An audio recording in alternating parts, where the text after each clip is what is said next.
three things in human life which are important. The first is to be kind. The second is to be kind. And the third is to be kind. We started getting reports of animals being dumped here in Ahoskie, all of them right here behind the Piggly Wiggly shopping center. That kind of started the whole thing. The dogs and cats, they were partially frozen. There was rumors got out about the local Chinese place using the dogs for food. Really hurt his business tremendously. There are 2 PETA employees who right now are facing a total of 50 felonies for animal cruelty and some other charges in North Carolina. They would come down to this area, Ahoskie, and pick up some animals and take them back to their place in Norfolk, where we assumed that they were trying to find homes for them. Less than an hour later, all the animals, 31 of them in all, were dead. Killed in the back of a PETA-owned van driving down the highway. And then these 2 had the gall to put the bodies in a trash bag, throw them in a dumpster behind a grocery store. I'm just devastated, and all that I wanted to do was help the animals in the community. Hinkle & Cook's boss, who is PETA's founder, is defending her employees. At a news conference shortly after the arrests, Ingrid Newkirk did call the dumping of bodies, quote, hideous, but said nothing about the alleged deception used to obtain the animals. What she did was wrong with the bodies, but she didn't cause suffering or pain or misery or anything like that. That's the ethical treatment of animals that PETA stands for, apparently. I was paged by the police department that afternoon, and they asked me to do an autopsy on one of the animals that they had found in this van.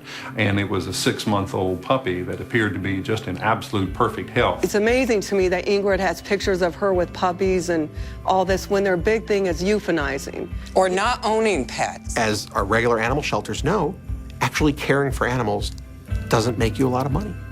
It's very hard to raise money saying, oh, we're going to care for the animals.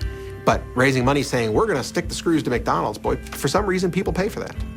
You know, PETA's really very shrewd and savvy marketers. PETA is the most retrograde organization there is out there on dog and cat issues right across the boards.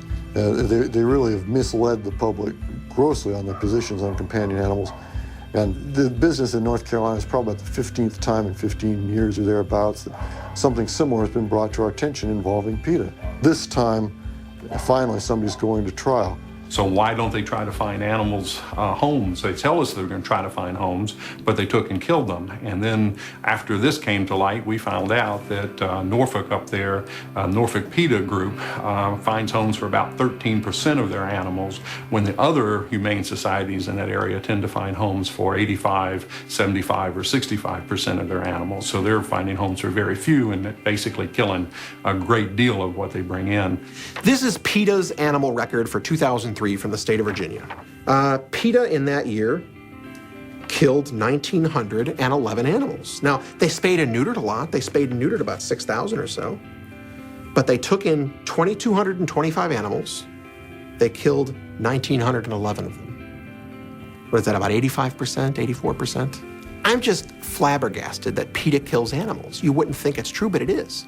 I mean, it is sort of a death cult, too. You have to understand that the premise of what they do at PETA is we have to kill them to save them. Because people are bad, these animals are in trouble, so we have to take care of them. We have to do society's dirty work. We don't take that too kindly here in northeastern North Carolina. Very, very disturbing.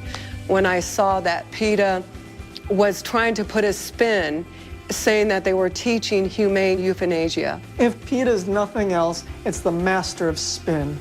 PETA can take its worst press day and turn it into a victory for animals. And I think it'll do that with North Carolina. We haven't gone down there to say, hello, we're an adoption agency. We're not. We are the shelter of last resort.